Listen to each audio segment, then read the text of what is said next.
کا ٹاپک لے کر آیا ہوں۔ اسے سیکھنے کا بہت لوگوں کا سپنا بھی ہوتا ہے۔ آج ہم بات کرنے والے ہیں ہیکنگ کے بارے میں۔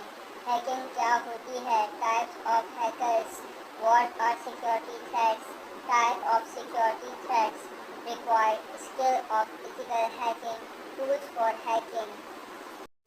تو آج ہم ان سب چیزوں کے بارے میں جاننے اور سیکھنے والے ہیں۔ تو اسٹارٹ کرتے ہیں ہم فرسٹ سے کہ ہیکنگ کیا ہے۔ ہیکنگ کے بارے میں ہم سب سے پہلے جانتے ہیں ہیکنگ ایک سمپل سی چیز ہے، weakness of identification of any computer and network. Simple language میں ہم اسے کمپیوٹر کی ویکنیس کو فائنڈ کرنا بھی کہہ سکتے ہیں۔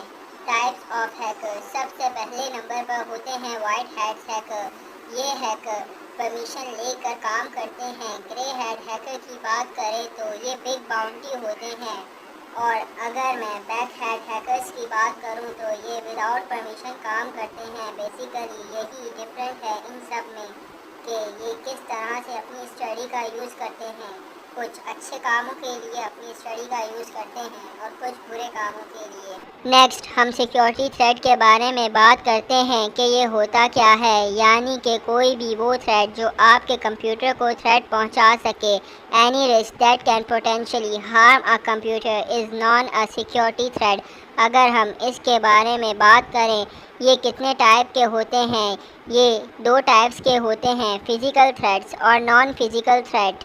اگر ہم اس کو ڈیفائن کریں تو فزیکل تھریٹس میں ٹائپ 3 ہوتی ہیں، فرسٹ انیشیل، سیکنڈ ایکسٹرنل اور تھرڈ ہیومن تھریٹ۔ انٹرنل یعنی کوئی بھی ایسا نقصان جو شارٹ سرکٹ کی وجہ سے ہو۔ ایکسٹرنل یعنی کوئی بھی ایسا ڈیمیج جیسے کہ آپ کا کمپیوٹر، لیپ ٹاپ یا موبائل آپ کے ہاتھ سے گر جائے اور وہ ڈیمیج ہو جائے تو اسے ایکسٹرنل تھریٹ کہتے ہیں۔ ہیومن تھریٹ جو انسانوں کی وجہ سے آپ کے الیکٹرانک سامان کو جو بھی ہارم ہوتا ہے اسے ہیومن تھریٹ کہتے ہیں، جیسے کہ کسی بھی الیکٹرانک سامان کا انسان کے ہاتھ سے گر جانا اور اس کا ڈیمیج ہو جانا، کسی بھی چور کا آپ کے سامان کو چوری کر لینا، اسے ہیومن تھریٹ کہتے ہیں۔ نان فزیکل تھریٹ میں کیا کیا آتا ہے تو اس کے بارے میں اگر میں بات کروں تو نان فزیکل تھریٹ 4 ٹائپ کے ہوتے ہیں۔ سب سے پہلے اگر میں بات کروں تو سب سے پہلے نمبر پر آتا ہے وارم، سیکنڈ نمبر پر وائرس، تھرڈ پر ٹروجن اور فورتھ پر اسپائی ویئر۔ اس کے بارے میں ہم بعد میں کسی اور ویڈیو میں ڈیٹیل میں سمجھیں گے۔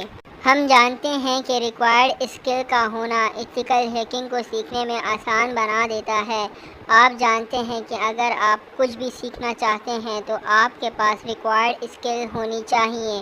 ایتھیکل ہیکنگ میں بھی بالکل ایسا ہی ہے۔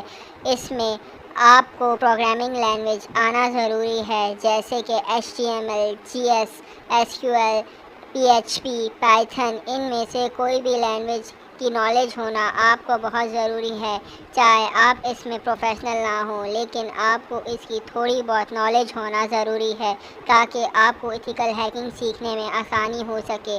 آپ کے پاس اگر ریکوائرڈ اسکلز ہوں گی، یعنی ان لینگویج کا تھوڑا تھوڑا آپ کو اگر آتا ہوگا تو آپ ایک بہت اچھے ایتھیکل ہیکر بن سکتے ہیں۔ سیکنڈ نمبر پہ اگر میں بات کروں تو آپ کو ان ڈیپتھ نالج ہونی چاہیے، جیسے کہ ونڈوز ہو گیا، میک او ایس ہو گیا، لینکس، ایبنٹو ہو گیا، تو آپ کو ان کی بیسک نالج تو ہونی ہی چاہیے، اور ان ڈیپتھ بھی۔ اگر آپ کو ان کی ان ڈیپتھ نالج ہوتی ہے تو آپ ایک اچھے اور پروفیشنل ہیکر بن سکتے ہیں۔ تھرڈ نمبر پر اگر میں بات کروں تو آپ کو نیٹ ورک نالج اسینشیل ہونی چاہیے، جیسے TCP، IP، OSI ہو گیا، ان کی آپ کو نالج ہونی چاہیے۔ ابھی میں آپ کے ساتھ ہیکنگ ٹولز کے نام شیئر کرنے والا ہوں۔ ویسے تو آپ کو بہت سے ہیکنگ ٹولز مل جائیں گے، پر میں جو آپ کو ہیکنگ ٹولز بتاؤں گا وہ بہت ہی فائدے مند ہیں اور ان کو یوز کرنا بھی بہت آسان ہے۔ فرسٹ نمبر پر آتا ہے نیٹ اسپارکر، سیکنڈ پر برپ سوٹ، تھرڈ پر این میپ اور فورتھ پر Acunetix, fifth Hashcat, six SQL map. یہ ٹولز بہت پاورفل ہیں اور اپ گریڈڈ ٹولز ہیں، ان کو آپ یوز کر سکتے ہیں، وہ بھی بہت آسانی سے، ان کو آسانی سے یوز کیا جا سکتا ہے اور اس کے فائدے بے حد ہیں۔